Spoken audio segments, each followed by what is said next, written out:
Dr. Finn, the lab called. You wanted some tests run? Yes.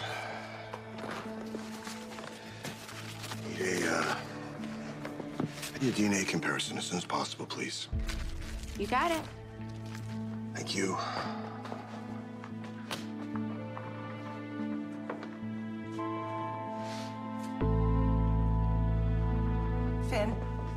Finn, wait.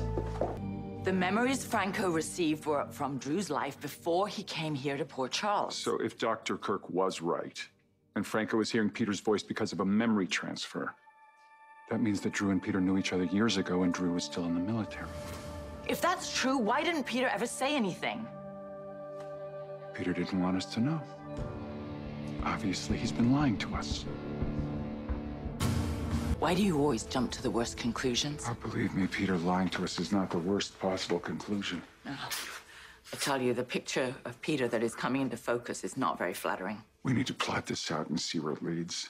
I almost don't want to. Okay, for the purpose of this hypothetical, Franco is hearing Peter's voice because Drew and Peter crossed paths while Drew was still in the military. Right. Drew disappeared from his post when he was stationed in Afghanistan. Okay, how long between Drew's abduction and the memory transfer? Maybe he and Peter interacted then.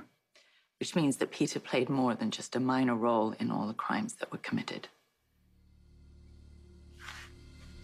You didn't hear from Helena Cassadine because she's dead. I know, but it was her voice on the phone, Valentine. I know it.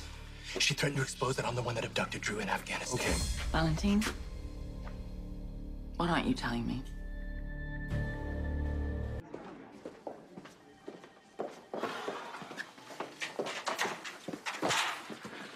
I can keep following you around all day, Finn.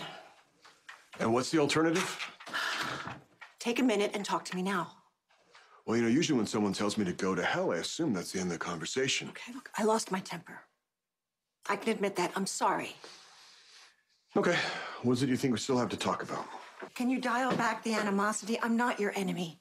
Or at least I don't want to be. I don't want to be enemies with you, Jackie. Always looking forward to some answers.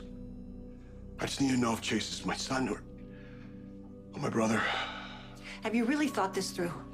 I mean, besides your need to know, have you really considered that if you go through with this, it could destroy Harry's entire life?